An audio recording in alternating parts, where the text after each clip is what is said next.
વડોદરામાં બાળકોના જીવ સાથે રમત રમનારા રાઇડ સંચાલકોની અટકાયત કરવામાં આવી। રોયલ મેળામાં રાઇડ તૂટવાના કેસમાં 3 લોકોની અટકાયત કરાઈ છે।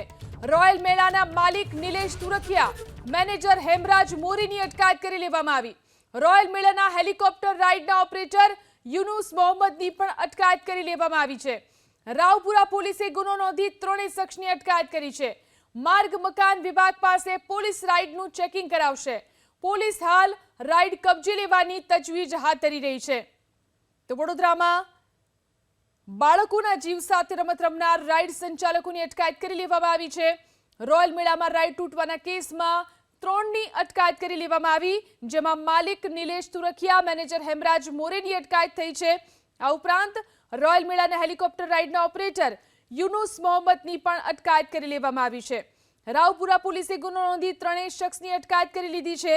તો માર્ગ મકાન વિભાગ પાસે પોલીસ રાઇડનું ચેકિંગ કરાવશે। પોલીસ હાલ રાઇડ કબજે લેવાની તજવીજ હાથ ધરી છે। જે ઘટના બની છે, જે બેદરકારી સામે આવી છે, આ રાઇડ જેમાંથી બાળકો નીચે પટકાયા હતા, જેમાં એક બાળકીને ઈજા પણ પહોંચી છે, ત્યારે આ બનાવને ગંભીરતાથી લઈ અને કાર્યવાહી કરવામાં આવી રહી છે। રોયલ મેળામાં રાઇડ તૂટવાના કેસમાં 3 લોકોની પોલીસે અટકાયત કરી લીધી છે। મેળાના માલિક નિલેશ તુરખિયાની અટકાયત કરવામાં આવી છે, તો મેનેજર હેમરાજ મોરીની અટકાયત કરી લેવાઈ છે। આ ઉપરાંત હેલિકોપ્ટર રાઇડના ઓપરેટર યુનુસ મોહમ્મદની પણ અટકાયત કરી લેવામાં આવી છે। આ 3 શખ્સની સામે ગુનો નોંધીને તપાસ પણ શરૂ કરાઈ છે। તો માર્ગ મકાન વિભાગ પાસે પોલીસ રાઇડનું ચેકિંગ પણ કરાવશે। આ વિશે વાતચીત કરવા માટે વડોદરા મહાનગરપાલિકામાં નેતા વિપક્ષ અમીબેન રાવત આપણી સાથે જોડાયા છે। અમીબેન, ફરી આ પ્રકારની ઘટના, વારંવાર આ પ્રકારની ઘટનાઓ જ્યારે બની રહી છે, પ્રશાસન કેમ આટલું નિંદ્રાધીન છે? રાજકોટ અને હરણી બોટકાંડ પછી બી જો તંત્ર આ રીતે નિંદ્રાધીન હોય તો સૌથી પહેલા તો તંત્રનો આમાં પૂરેપૂરો વાંક અને ભ્રષ્ટાચાર અને માટે બધા જ સેફટીના પ્રિકોશન્સ ને સેફટીના નિયમોને આડે મૂકીને જે રીતના પરમિશન અપાતી હોય છે એ દેખાઈ રહ્યું છે। કારણ કે હજી તો આ કાર્નિવલ શરૂ થયે થોડા જ દિવસ થયા છે અને રાઇડમાં આ રીતના દરવાજા ખુલી જાય અને 4 બાળકોનો જીવ જવાનો સંભાવના હતી, એ રીતનું કાલે માહોલ ઊભું થયું। તો સંપૂર્ણપણે જે લાયસન્સિંગની પ્રક્રિયા બી હવે વધુ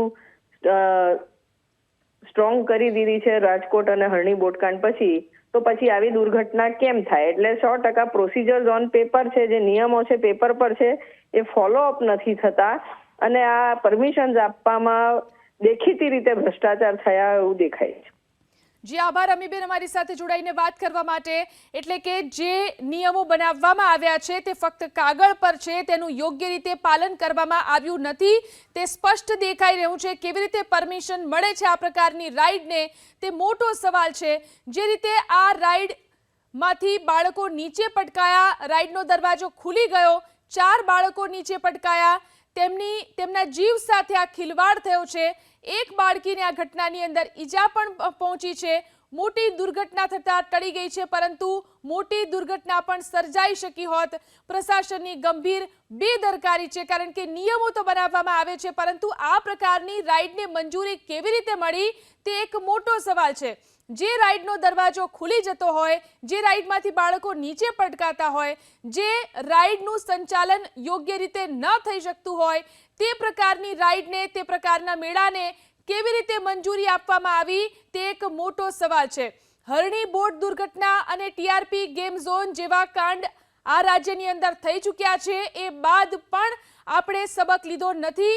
તે બાદ પણ આ પ્રકારની ઘટના જ્યારે સામે આવી છે, વડોદરાની અંદર જ આ પ્રકારની ઘટના સામે આવી છે, જેમાં બાળકોના જીવ સાથે અત્યારે ખિલવાડ થઈ રહ્યો છે।